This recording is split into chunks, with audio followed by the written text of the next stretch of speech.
Hong Kong police fire tear gas after protesters defy ban. Hong Kong police in Hong Kong fired tear gas Saturday at protesters who defied authorities' warnings not to march in a neighborhood where 6 days earlier a mob apparently targeting demonstrators brutally attacked people in a train station. Protesters wearing black screamed through Yuen Long, even though police refused to grant permission for the march, citing risks of confrontations between demonstrators and local residents. For the protesters, it was a show of defiance against the white-clad assailants who beat dozens of people last Sunday night, including some demonstrators heading home after the latest mass protest in the summer-long pro-democracy movement. Police said some of the attackers at the train station were connected to triad gangs, and others were villagers who live in the area. The streets of Yuen Long became a sea of umbrellas as the march began Saturday afternoon. A symbol going back to the Occupy Central protests that shook Hong Kong in 2014, umbrellas have become tools to help protesters conceal their identities from police cameras as well as shields against tear gas and pepper spray. Some also wore masks to obscure their faces. Hong Kong police know the law and break the law, protesters chanted as they made their way through the streets. Less than 3 hours after the start of the march, police fired tear gas to try to disperse the crowd. The government issued a statement at around the same time warning that police would move in to break up the demonstration.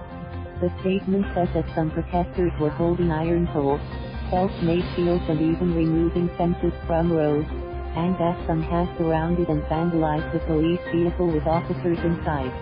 Earlier, the government said in another statement that police were concerned about a possible deterioration of the situation.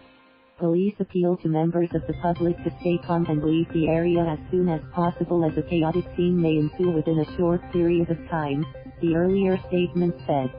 Hong Kong's public transit network had announced that its trains would not be making their usual stops in Yuen Long on Saturday. Several area businesses and public facilities were closed in anticipation of the march. Service at a nursing center was temporarily suspended, and sports venues shut down early.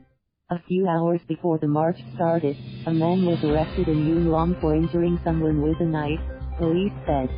Massive demonstrations began in Hong Kong early last month against an extradition bill that would have allowed suspects to face trial in mainland China, where critics say their rights would be compromised. The bill was eventually suspended, but protesters' demands have grown to include direct elections, the dissolution of the current legislature and an investigation into alleged police brutality in the Chinese territory. A former British colony, Hong Kong was returned to China in 1997 under the framework of one country, two systems.